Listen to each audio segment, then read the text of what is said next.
السلام عليكم ورحمة الله تعالى وبركاته. مرحبا بأعزائي الطلبة والطالبات، أتمنى أن تكونوا في أحسن الظروف. إن شاء الله حصة جديدة مع موضوع جديد خاص بدراسة دالة موجه للمستوى الثانية بكالوريا. اخترت لكم هذا الموضوع لأنه مهم فعلا، فهو يتضمن تقريبا مختلف الأسئلة التي يمكن أن تواجهكم في يوم الامتحان. إذا حتى لا أطيل عليكم، هو الموضوع قسمناه إلى أجزاء، وستلقون أو ستجدون رفقته بطبيعة الحال في صندوق وصف التمرين ككل للعودة إليه وقراءته بتمعن. إذا on considère une fonction numérique définie comme vous le voyez par f de x égale pour x strictement supérieur à 0 et pour x inférieur à égal à 0, ce qu'on appelle une fonction par partie. Alors essayez bien de refaire ce genre d'exercice parce que ça fait longtemps qu'on n'a pas posé ce genre de type de fonction. Donc il est défini que ça soit pour x strictement supérieur à 0, pour x inférieur à égal à 0. Autrement dit, le domaine de définition de cette fonction sera R. Même si cette question n'était pas demandée. Alors, première question montre que f de x pour x appartenant à 0 plus l'infini peut s'écrire sous la forme suivante que vous avez devant vous. Calculer la limite en plus l'infini avec l'interprétation. La limite de f de x sur x en moins l'infini, c'est égal à plus l'infini. Montrer que pour x supérieur à 0, f de x peut s'écrire de cette manière-là, et on dit que f est continu en 0. Aussi, on va étudier la dérivabilité à droite de 0 ainsi que à gauche de 0. Et enfin, on va montrer que f est dérivable à gauche de 0 avec l'interprétation nécessaire. Pour la suite, voilà, la question 4, on vous donne une autre fonction g, telle que dans le tableau de variation est le suivant. Alors, montrer que l'équation g de x égale à 0 admet une unique solution appartenant à e-1 plus l'infini. Déduire le signe de g. Montre que f' de x égale que pour 0 plus l'infini et pour 0 moins l'infini. Voilà l'expression. Dresser le tableau de variation. Justifier que f de alpha égale. Construire la courbe. Et enfin, vous allez calculer l'intégrale de f de x pour trouver l'air, bien sûr, limité par c et la droite équation x égale à moins 1, x égale à 0. Alors, j'essaie tout simplement de lire très vite le contenu de ce sujet, mais vous avez le temps suffisant pour relire convenablement votre sujet. Alors, je passe maintenant à la correction en commençant par la première question. Alors, la première question montre que f de x peut s'écrire sous la forme que vous voyez devant vous. Alors, qu'est-ce qu'on a? Donc, on a, première question, on a f de x égale à quoi? Est égal à ln de 1 plus x sur racine de x plus 1. C'est-à-dire, c'est ln, si je passe que x tend vers plus l'infini, ou bien x, donc je peux mettre x en facteur, de 1 plus 1 sur x sur racine de x plus 1. C'est-à-dire, ln d'un produit, c'est ln de x plus ln de 1, donc le tout sur 1 sur racine de x. Donc, je le fais directement. Donc, il me reste ln de x plus x sur ln de 1 plus 1 sur x sur racine de x, ou bien multiplié par 1 sur racine de x, et j'ajoute 1 ici. Alors, voilà, bien sûr, pour cette question-là. Question B, on vous demande de déterminer la limite de f de x lorsque x tend vers plus l'infini. Alors, puisque cette limite-là, de cette partie-là, de cet élément est égale à 0, vous pouvez même le remarquer vous-même parce que vous pouvez mettre ici, c'est la racine de x, le tout au carré, donc ça va vous donner 2 ln de racine de x sur x, ça tend vers 0, ça tend vers 0 et ça tend vers 0, donc il reste 1. Alors ça veut dire quoi? Ça veut dire que y égale à 1, c'est une asymptote horizontale. Alors voilà la première conclusion. Bien sûr, au voisinage de plus l'infini. Alors, je passe à la question C. Montre que limite de f de x sur x au moins l'infini. Alors, on a la limite de f de x sur x au moins l'infini. C'est la limite. Je prends la fonction concernée, c'est x plus 1 exponentielle de moins x sur x. Alors, vous savez que ça, c'est 1 et ça, c'est plus l'infini. Donc, ça vous donnera plus l'infini. Donc, ça veut dire que c de f admet une branche parabolique de direction l'axe OY. Alors voilà pour la question 1. Je passe à la question 2, montrer que pour tout x appartenant à 0 plus l'infini, f de x égale. Alors de la même manière, il faut toujours mentionner, voilà, x est extrêmement supérieur à 0. Donc vous avez f de x, c'est ln de 1 plus x sur racine de x plus 1. Donc vous savez bien sûr que 1 sur racine de x n'est autre que racine de x sur x. Alors je peux l'écrire, voilà 1 sur racine de x, c'est racine de x sur x. Alors je garde ici 1 plus x et je mets ici x ici pour trouver l'expression voulue. Alors dans ce cas, si je cherche la limite de f de x, parce qu'on veut montrer que la fonction est continue. Donc je dois chercher la limite de la fonction en 0 plus. Donc ce sera donc la limite en 0 plus de ce que j'ai trouvé tout à l'heure. Alors voilà ln de 1 plus x sur x plus 1. Je sais que cette limite-là, c'est une limite standard que vous avez dans votre cours. Donc ici 0 fois 1, c'est 0. Donc il me reste 1. Alors il me reste de chercher la limite en 0 moins. Donc la limite de f de x lorsque tend 0 moins, c'est la limite de la fonction x plus 1, l'exponentielle de moins x. Donc c'est 1 fois 1, donc c'est 1, c'est pas très facile. Donc vous remarquez que la limite à droite est égale à la limite à gauche, qui n'est autre que f de 0. Donc ça veut dire que la fonction en question, elle est bien continue en 0. Alors, question 3. Donc, on a répondu à la question 2. Donc, on va passer à la question 3, petit a et petit b. Alors, petit a, ça concerne la dérivabilité. Donc, la limite en 0 plus de f de x moins 1 sur x. Donc, c'est une question indirecte de l'étude de la dérivabilité au point 0 à droite. Donc, c'est la limite en 0 plus de la fonction ln de 1 plus x sur racine de x, moins f moins 1, donc il me reste seulement cette partie-là, tout sur x. Alors, c'est la limite en 0 plus de ln de 1 plus x sur x racine de x. Ou bien, c'est la limite en 0 plus, je peux faire ressortir avec racine de x, il me reste ln de 1 plus x sur x. Alors, je sais que ça, c'est 1.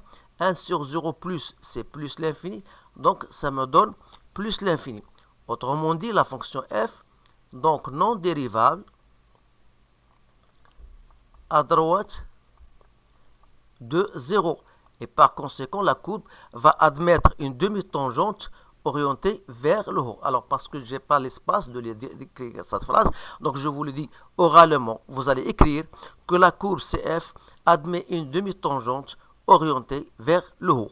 Voilà. Donc, on va passer maintenant à la question B.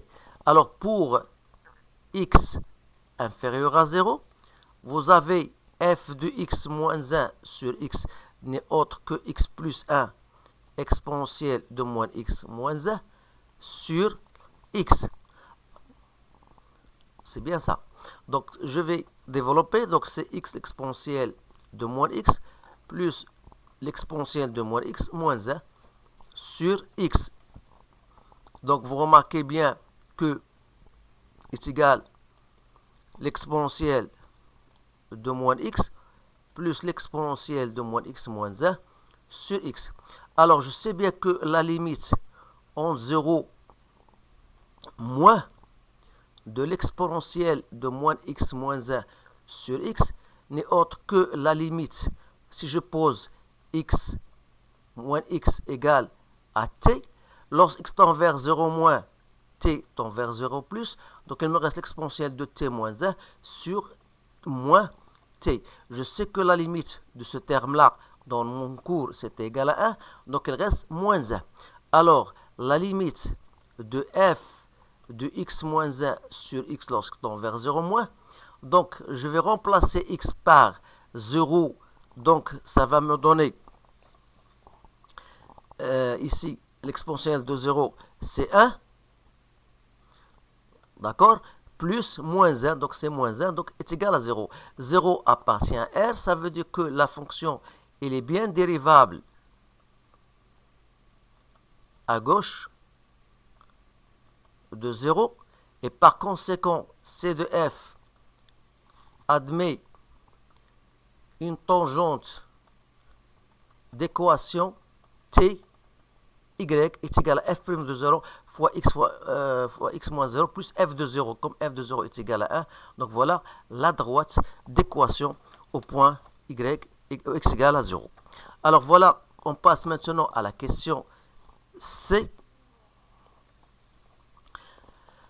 La question C, donc on a déjà répondu à la question C, donc c'est pas la peine. Donc je vais écrire ou bien réécrire, donc en disant que ici la fonction était dérivable, donc c'est déjà fait. Donc f est dérivable à gauche de 0, mais non dérivable à droite de 0. Ça veut dire en conclusion, f est non dérivable en 0. Parce que pour l'être, il faut que soit la limite, la dérivée soit dérivée à droite et à gauche. Alors voilà pour la question. On va passer maintenant à la question 4.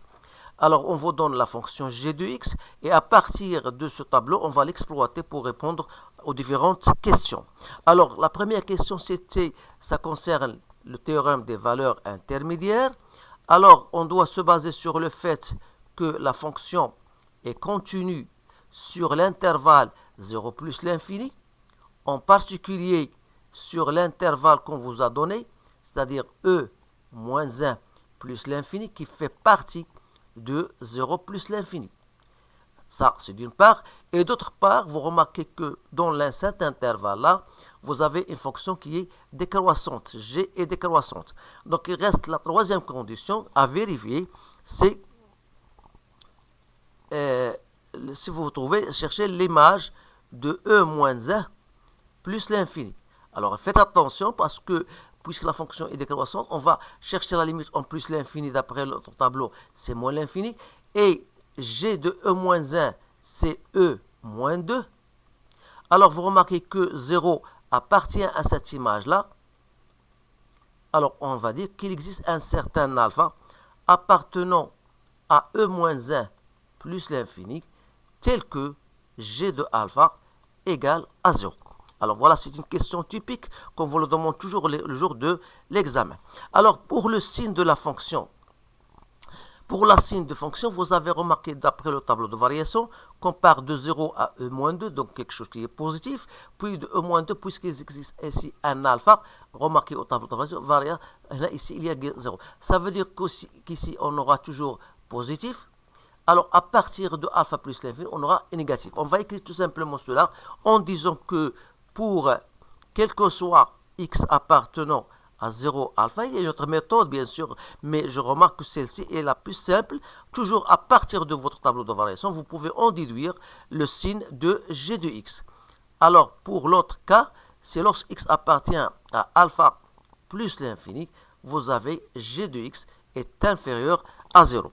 Alors, je m'excuse si je pars assez vite parce que cela doit être bien fait et doit être bien mémorisé dans votre cerveau. Donc, il me reste la question B. On a dit donc le signe. Donc, on passe à la question C. On va calculer la dérivée. Alors là, je le dis toujours, il faut toujours mentionner que la fonction en question est une fonction dérivable puisqu'elle est composée de fonctions dérivables. Donc, il vous reste tout simplement de chercher la dérivée f' de x. Alors, n'oubliez pas ça. Alors, f' de x pour x appartenant à 0 plus l'infini, c'est la dérivée de ln de 1 plus x sur racine de x plus 1. Alors, la dérivée de 1 égale à 0, il reste tout simplement la dérivée d'une fonction de type f sur g. Donc, je la fais directement. C'est 1 plus x fois la racine de x moins ln de 1 plus x fois la dérivée de racine de x, c'est lié à 1 sur 2 racine de x sur x. Alors, f' de x, donc on va mettre au même dénominateur. le dénominateur هو 2, 1 plus x racine de x. Donc je vais ici, voilà, ça va me donner 2x moins 1 plus x ln de 1 plus x. Voilà, le dominateur هو هذا. فهمتوا؟ هو sur 2 عندي racine de x fois 1 plus x. Voilà. N'oubliez pas que le tout sur x. Alors, ça, c'est 1, voilà, sur x. Alors, ça va me donner 2x moins 1 plus x ln de 1 plus x sur 2x 1 plus x racine de x, qui n'est autre que g de x sur 2. Alors, x racine de x, puisque x est positif, c'est la racine de x3. Je peux l'écrire de la cette manière fois 1 plus x. Et c'est bien la fonction qu'on voudrait, bien sûr, démontrer, l'expression. Alors, pour x maintenant, inférieur à 0. Donc, c'était la question 5. Donc, quel que soit x appartenant à moins l'infini 0, vous avez f' de x, c'est la dérivée de x plus 1 exponentielle de moins x. Ça, c'est très facile. Donc, f' de x, ça sera la dérivée de x plus 1, c'est donc fois l'exponentielle de x. Il me reste x plus 1 exponentielle de moins x, ou bien l'exponentielle de moins x en facteur de 1 moins x moins 1. Donc, après simplification, il reste moins x exponentielle de moins x. X est négatif et l'exponentielle est toujours positif, donc ça veut dire que f' de x, elle est positive. Alors, le tableau de variation sera comme suit. Alors, vous avez f' de x et vous avez f de x. On travaille dans le domaine moins l'infini plus l'infini. Vous avez ici 0. N'oubliez pas que la fonction n'est pas dérivable au point 0 à droite. Alors ici, il existe un certain alpha tel que alpha f' de alpha g de alpha égale à 0. Donc vous aurez une tangente ici. Donc on a trouvé ici qu'il est positif. Ici positif, ici négatif. Alors voilà votre tableau de variation. Ici, f de 0, c'est 1. Ici, c'est très facile de montrer que limite de f d'x au moins l'infini, c'est moins l'infini. Ici, je vais monter f de alpha. Ici, on a trouvé 1. Donc, voilà votre tableau de variation. Alors, question, je pense, question 7. Alors, question 7. Ici, on vous donne justifier que f de alpha égale. Alors, d'après ce que nous avons trouvé, g de alpha égale à 0, ça veut dire que 2 alpha moins 1 plus alpha ln de 1 plus alpha égale à 0. Ça veut dire tout simplement que ln de alpha plus 1 sera égal à 2 alpha sur 1 plus alpha. Alors pourquoi j'ai fait cela? Pour passer à f de alpha qui est égal à ln de 1 plus alpha sur racine de alpha plus 1. Étant donné que ln de 1 plus alpha, c'est 2 alpha sur 1 plus alpha racine de alpha plus 1. Donc c'est bien l'expression voulue. Donc on va construire la courbe. La courbe est déjà faite. Donc il suffit de mettre votre tableau de variation. On a dit que la fonction n'était pas dérivable au point 1. À gauche, il est dérivable à gauche, il admet une tangente t d'équation y égale à 1. Il n'est pas dérivable à droite, donc il y a une demi-tangente vers le haut. Et vous avez f de moins 1 est égal à 0 d'après le sujet. Vous avez une asymptote horizontale d'équation y égale à 1. Et vous avez ici alpha. Alpha, on vous a donné alpha. Il suffit de trouver f de alpha. D'après le calculatrice, vous allez trouver à peu près c'est 1,8 je pense. Donc voilà une tangente horizontale et vous pouvez tracer soigneusement votre courbe à condition bien sûr que vous respectez les échelles. On vous donne 1 cm, donc essayez bien de le refaire. Je ne sais pas si 1 cm ou bien 2 cm. Donc c'est 1 cm je pense. Donc voilà, vous allez tracer comme il le faut votre courbe. Alors on passe maintenant à ce qui nous reste, le calcul des intégrales. Alors, le calcul des intégrales, bien sûr, ici, on vous demande de chercher l'intégrale entre moins 1 et 0, f de x dx. Donc, c'est l'intégrale entre moins 1 et 0 de x plus 1 l'exponentielle de moins x. C'est ça la fonction concernée. Alors je peux faire une intégration par partie. Donc si je pose u égale à x plus 1 et v' est égal à l'exponentielle de moins x, alors j'aurai u' égale à 1 et v égale à moins exponentielle de moins x. Alors l'intégrale que je cherche entre moins 1 et 0, ça sera u fois v. Donc u fois v, donc c'est x plus 1 exponentielle de moins x entre moins 1 et 0, moins l'intégrale entre moins de u' fois v, donc ça va me donner, voilà. Donc il suffit, puisque l'intégrale de l'exponentielle de moins x, vous la connaissez, donc ça reste toujours x plus 1 exponentielle de moins x entre moins 1 et 0, moins exponentielle de moins x entre moins 1 et 0. Donc il suffit de remplacer, vous allez obtenir e moins 2. Et par conséquent, l'air qu'on cherche n'est autre bien sûr que l'intégrale entre moins 1 et 0 de f de x dx. Donc soit l'expression qu'on a trouvée, sans oublier l'unité d'air, donc centimètre au carré. Donc voilà votre sujet. Donc on a terminé ce sujet. Donc c'est un sujet très intéressant. Essayez de le refaire convenablement. Et si vous avez des questions ou bien des commentaires, n'hésitez pas à me les envoyer. D'autre part, bien sûr, pour les étudiants qui veulent avoir ou bien varier leur sujet, donc vous pouvez contacter ou bien entrer dans la playlist ma playlist dans YouTube concernant l'étude de fonction. Vous allez trouver un certain nombre de sujets que j'ai bien choisis. Donc je vous encourage de le refaire. Donc merci de votre compréhension. Je vous souhaite une bonne chance et je vous dis à bientôt.